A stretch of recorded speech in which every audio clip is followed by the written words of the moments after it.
നമസ്കാരം. നിങ്ങളുടെ മനസ്സിൽ ഒരേ ചിന്ത വീണ്ടും വീണ്ടും വരാറുണ്ടോ? സംഭവിക്കാത്ത കാര്യങ്ങളെക്കുറിച്ച് മണിക്കൂറുകളോളം ആലോചിക്കാറുണ്ടോ? എങ്കിൽ ഈ വീഡിയോ നിങ്ങൾക്കായിട്ടാണ്. ഓക്കെ.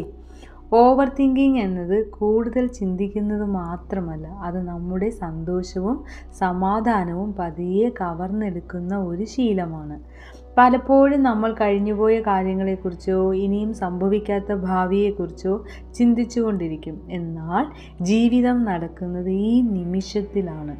ഒരു കാര്യം ഓർക്കുക, നമ്മൾ എത്ര ചിന്തിച്ചാലും ചില കാര്യങ്ങൾ നമ്മുടെ നിയന്ത്രണത്തിലല്ല. മഴ പെയ്യുന്നത് തടയാൻ കഴിയാത്തതുപോലെ ജീവിതത്തിലെ എല്ലാ സംഭവങ്ങളെയും നിയന്ത്രിക്കാനും കഴിയില്ല. ഓവർ തിങ്കിങ് കുറയ്ക്കാൻ ചില ചെറിയ ചെറിയ കാര്യങ്ങൾ ചെയ്യാം. ഇപ്പോഴുള്ള നിമിഷത്തിൽ ശ്രദ്ധിക്കുക. നമ്മുടെ ചിന്തകൾ ഒരു പേപ്പറിൽ എഴുതുക.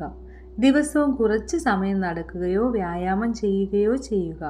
നമ്മളെ സന്തോഷിപ്പിക്കുന്ന കാര്യങ്ങളിൽ സമയം ചിലവഴിക്കുക. എല്ലാ ചോദ്യങ്ങൾക്കും ഉടനെ ഉത്തരം കിട്ടണമെന്നില്ല. മനസ്സിലാക്കുക. മനസ്സ് ശാന്തമാകുമ്പോൾ ജീവിതം കൂടുതൽ മനോഹരമാകും. ഓർക്കുക, അമിതമായി ചിന്തിക്കുന്നത് പ്രശ്നങ്ങൾ പരിഹരിക്കില്ല. പക്ഷേ ശാന്തമായ മനസ്സ് പല പരിഹാരങ്ങളും കണ്ടെത്തും. നമ്മളുടെ മനസ്സിന് കുറച്ച് വിശ്രമം നൽകൂ. കാരണം സമാധാനത്തോടെ ജീവിക്കാനുള്ള അവകാശമുണ്ട്. ഈ വീഡിയോ ഇഷ്ടമായെങ്കിൽ ലൈക്ക് ചെയ്യൂ, ഷെയർ ചെയ്യൂ. കൂടുതൽ പോസിറ്റീവ് വീഡിയോകൾക്കായി സബ്സ്ക്രൈബ് ചെയ്യൂ. Okay, thank you.